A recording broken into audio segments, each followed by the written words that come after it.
Hello friends, today we will be discussing what exactly is a direct anterior approach and what's all this fuss about, that why you want to get your hip replaced by a direct anterior approach.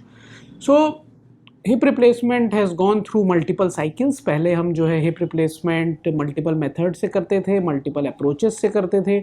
Over a period of time, जब से implant qualities better हुई हैं, the implants have gotten better, the results of a hip replacements are very good.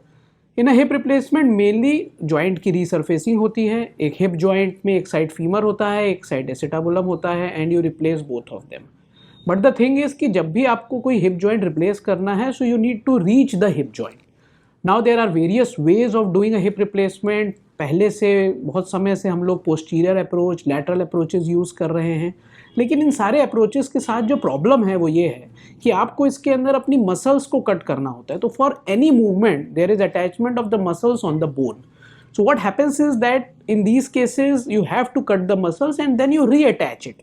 But most of the time क्या होता है कि जहाँ से आप उसको कट करते हैं, आप एग्जैक्टली उसी पोजीशन पे उसको रीअटैच नहीं कर सकते हैं. सेकेंड चीज, you have to do a cut of the muscle, जो कि in a direct anterior approach you have that advantage कि आपको कोई भी मसल कट करनी ही नहीं होती है. इससे एडवांटेजेस क्या हैं कि जो सर्जिकल ट्रॉमा होता है वो बहुत कम होता है.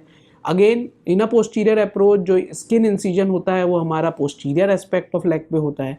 In a hip replacement now we have multiple method using very small incisions like a bikini incision can be use, जो कि सर्जरी के बाद भी बहुत कम विजिबल रह जाता है, and it is in the anterior aspect of the hip joint.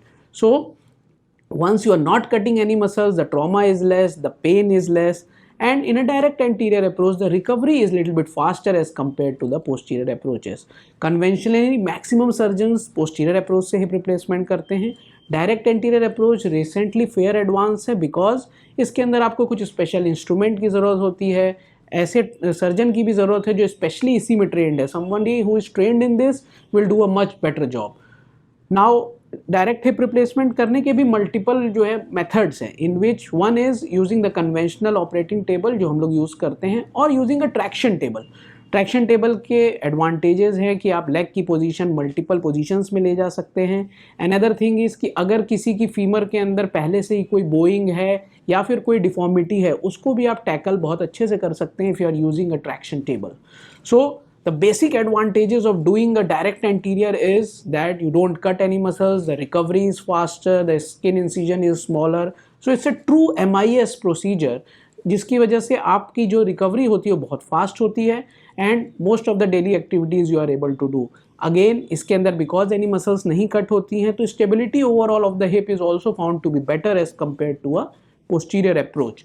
Special इसमें भी प्रिकॉशंस आपको लेने होते हैं कि आप किस पोजीशन पे अपने लेग को रखें, लेकिन as such if you do all the things right and the surgery has gone perfectly all right, direct anterior approach can give you wonderful results.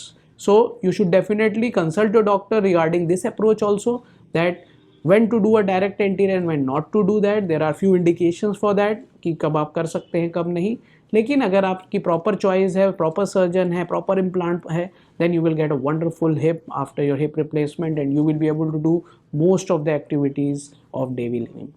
So thank you so much. If you need any other information, you can contact us. Our number are given below, or you can comment in the section also. Thank you so much for your time.